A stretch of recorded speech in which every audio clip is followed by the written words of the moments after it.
Good morning student, I am Ms. Subi from Premchand Memorial Public School. I am your SSC teacher. So student, as you know, we already discussed half of this chapter in our previous class. So student, today we will continue from page number 91. So student, please take out your SST book and open page number 91. Very good.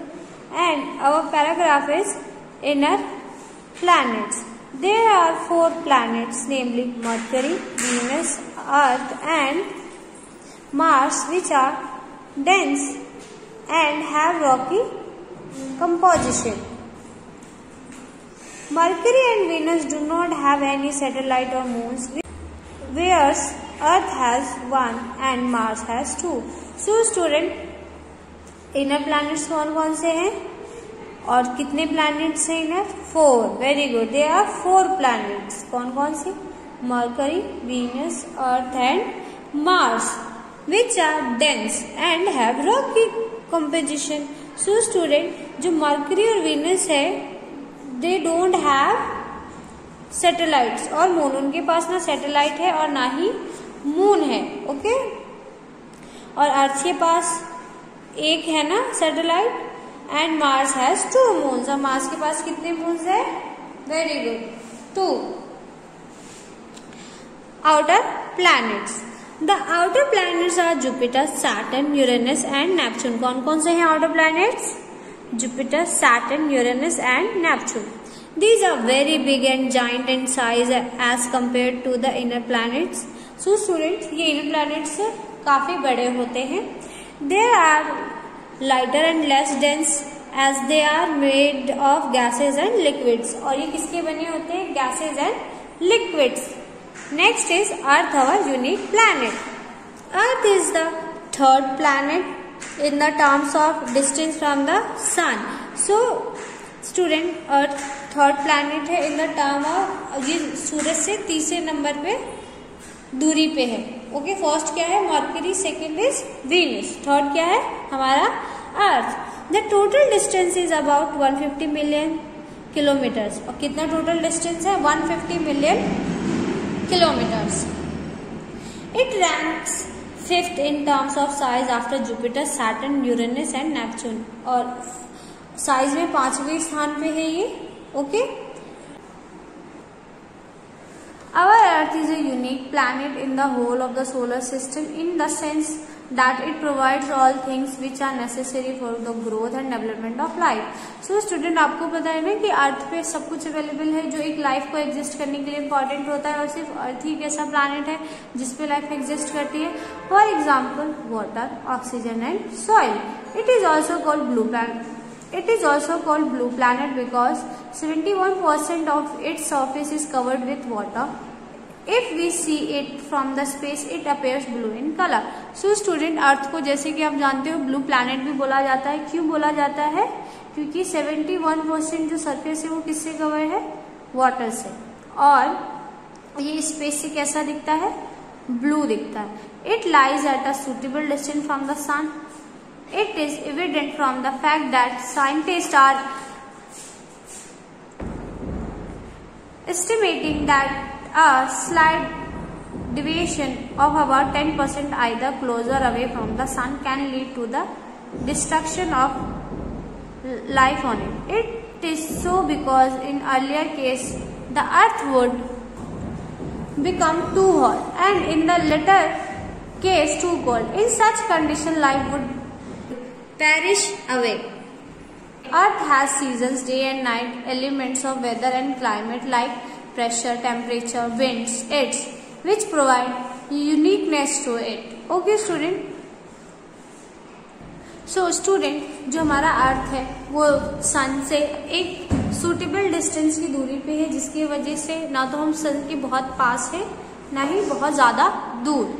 एक suitable distance पे है जिसकी वजह से हमारे पास seasons, day and night and सब कुछ बहुत इजीली अवेलेबल है. Next is the moon. Moon is the natural satellite of the earth. Moon क्या है? एक नेचुरल सैटेलाइट है अर्थ का. It revolves around the earth and completes one revolution in 27 days and 8 hours। और ये अर्थ के आसपास रिवॉल्व करता है और कितने टाइम में ये अपना रेवोल्यूशन कंप्लीट करता है? 27 days and 8 hours।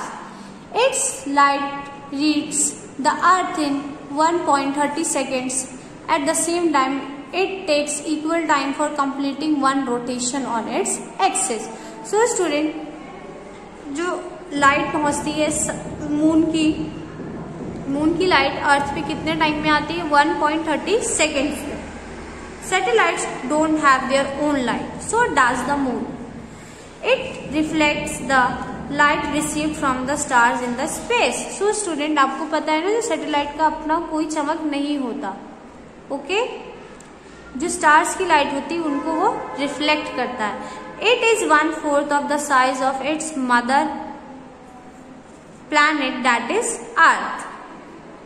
Its distance from the Earth is 3,84,400 kilometre. So student, इसका कितना डिस्टेंस है अर्थ से? 3,84,400 kilometre. And its diameter is 3,480 kilometre. तो इसका डायमीटर कितना है? 3,480 kilometre. It is smaller in size, ये साइज में छोटा है। So it's exerts very little gravitational force, only 1/6 of the earth। For example, if a person weighs 60 kilograms on the earth, his weight will be only 10 kilograms on moon। So student, अगर किसी इंसान का wait कितना है? 60 kilo है अर्थ पे, तो वो जब वो मून पे जाएगा तो उसका वेट कितना हो जाएगा? 10 kilo. Moon has a volume that is only 2% of Earth's volume. Moon के पास क्या है? वॉल्यूम है, जो अर्थ के पास सिर्फ उसका 2% है। And a tiny fraction of the size of the sun। Okay? Next is, with the passage of time, man progressed and Neil Armstrong and Edwin Aldrin landed on the surface of the moon on 20 July 1969। So student, Neil Armstrong and Edwin Aldrin 20 जुलाई को कहाँ गए? Moon पे। Neil Armstrong was the first person to set foot on the moon surface, followed by Edwin Aldrin. So student, Neil Armstrong पहले आदमी थे। आपने सुना होगा, आपके जीके क्वेश्चंस में भी कई बार आया है कि नील आर्मस्ट्रॉन्ग पहले आदमी थे जो मून पे, जिन्होंने पहला कदम रखा है। There is a complete absence of atmosphere on the moon। Even today we can find the footprints of the moon landers। There is great variation in day and night temperature on moon। Day temperature reaches about 100 degrees Celsius and night temperature falls to -250 degrees Celsius। Moon surface is featureless and heavily created। So student, आपको पता है कि जो moon का day का temperature कितना होता है? 100 डिग्री सेल्सियस एंड नाइट का -250 degree Celsius. Okay, next is other members of the solar system. हम इसमें किसके बारे में पढ़ेंगे? Other members of the solar system. Asteroids are planet like bodies revolving around the sun between the orbits of Mars and Jupiter। So student, asteroid क्या करता है? वो रिवॉल्विंग मतलब घूमता है किसके आसपास? Sun. Okay, these are made of rocks and metal pieces. और स्टूडेंट, ये किससे बना हुआ है? रॉक्स एंड मेटल पीस से। They are also called planetoids, inferior planets और माइनर प्लैनेट्स। और किस किस नाम से जाना जाता है? प्लैनेटॉइड्स, इंफीरियर प्लैनेट्स और minor planets. The millions of asteroids scattered in the orbits of Mars and Jupiter and are far away from the Earth. Hence they are not visible through naked eyes। ये अर्थ से काफी दूर हैं और इनको necked आंख से, मतलब आप नेक्ड आंख मतलब नंगी आंखों से देखना इसको पॉसिबल नहीं है। The largest asteroids are known as, जो लार्जेस्ट एस्टेरॉइड है वो किस नाम से जाने जाते हैं? Series, whose diameter range between 700 and 800 kilometre. Series जिसका डायमीटर कितना है? 700 से 800 kilometre. Many scientists believe that these are the broken pieces of planets which could not coalesce with each other over time and remain scattered. So student, बहुत सारे scientist का मानना है कि जो एस्टेरॉइड्स हैं वो किसी भी प्लैनेट का छोटा छोटा टुकड़े हैं जो एक साथ नहीं जुड़ पाए और जो हमारा स्पेस है उसमें वो घूमते रहते हैं. Okay, next is meteoroids. Meteors are small pieces of solid mass which move about in the sky, moving around the sun. Sometimes they enter the Earth's atmosphere with great speed. They become heated by friction and start burning. That is why sometimes meteors are shooting stars. Mostly they burn up in the sky and disappear as gases and dust. Sometimes they even hit the earth and we found small pieces of iron and stone scattered. These parts of the meteoroids are called meteorites, which we can see in some museums. So student, जो meteoroids होते हैं वो small pieces होते हैं. और आपने shooting star सुना होगा, आपने देखा होगा टूटता हुआ तारा जो आसमान से गिरते हुए आते हैं. कई बार ये आसमान में ही खत्म हो जाते हैं, गैस एंड डस्ट का रूप ले लेते हैं. कई बार ये क्या होते हैं, यहाँ पे कई बार ये अर्थ में एंटर करते हैं और जिसके छोटे छोटे पीस हमें म्यूजियम्स में देखने को मिलते हैं और इन्हें हम अपनी आंखों से देख सकते हैं. आपने कई बार देखा होगा, आसमान में भी देखा है या नहीं देखा है? आपने कई बार इसे देखा होगा मेटेरॉइड्स को, शूटिंग स्टार्स जो आते हैं और आप विश भी मांगते हो कई बार. Okay student, next is comets. Comets are small and irregularly shaped heavenly bodies which are composed of a mixture of ice, dust and frozen gases. So student, comets क्या है? छोटे शेप के होते हैं और जो किससे बने होते हैं? Ice, dust and frozen gases. They revolve around the sun in an elliptical orbit. Actually, the word comet is derived from the Greek word aster comets, which means long-haired star.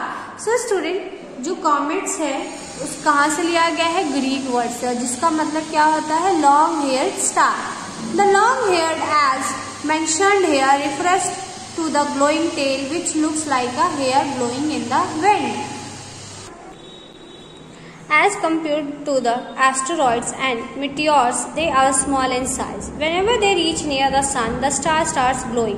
An example is Halley comet, named after a scientist Edmond Halley, which has a frequency of appearing in every 76 years. Some comets have shorter period of revolution. For example, Encke's comet is seen after every 3.3 years. So student, जो comets होता है उन्हें क्या बोला जाता है? Long head star भी बोला जाता है. और कॉमेट्स क्या होता है? बहुत ग्लोइंग होते हैं. आप इन्हें आसमान में गुजरते हुए भी देख सकते हो और बहुत ही साइज में क्या होते हैं? ये छोटे होते हैं. एंड सम और कॉमेट्स के नाम भी होते हैं, जैसे कि हेलीज कॉमेट जो हर 76 ईयर्स के बाद आता है एंड कुछ शॉर्ट टाइम के बाद भी आता है. फॉर एग्जाम्पल एंकीज कॉमेट जो हमेशा 3.3 ईयर्स के बाद आता है. ओके स्टूडेंट, क्या करना है? इसमें क्वेश्चन आंसर्स अच्छे से पढ़ने हैं एंड उसको ट्राई करना है ढूंढने का. Next is choose and tick the correct option. इसमें क्या करना है स्टूडेंट? आपको अच्छे से चैप्टर पढ़ना है एंड टिक द करेक्ट का सही आंसर टिक करना. Next is fill in the blanks. Fill in, इसमें क्वेश्चन आंसर्स अच्छे से पढ़ने हैं एंड उसको ट्राई करना है ढूंढने का. Next is choose and tick the correct option. इसमें क्या करना है स्टूडेंट? आपको अच्छे से चैप्टर पढ़ना है एंड टिक द करेक्ट का सही आंसर टिक करना. Next is fill in the blanks. Fill in the blanks क्या करना है? What you have to do? You have to read the chapter carefully and try to find the answer. आपको इसके answer try करने हैं, find करने हैं. Okay, match the following. आपको इसमें मैचिंग करनी है आप अच्छे से चैप्टर पढ़ो, आपको सारे आंसर्स आपके चैप्टर में ही मिल जाएंगे। Okay, next is distinguish between the following terms. आपको इसमें क्या बताना है, अंतर, दैट मीन्स कि उनमें क्या ये एक दूसरे से कैसे अलग है। Next is answer the following questions in short. आपको इसमें क्या करना है, जितने भी क्वेश्चन आंसर्स हैं उनको शॉर्ट में आंसर देने हैं। Next is answer the following question in detail. आपको क्या करना है, इसमें क्वेश्चन आंसर्स को डिटेल में आंसर देने। Okay student, I hope you understood the chapter very well.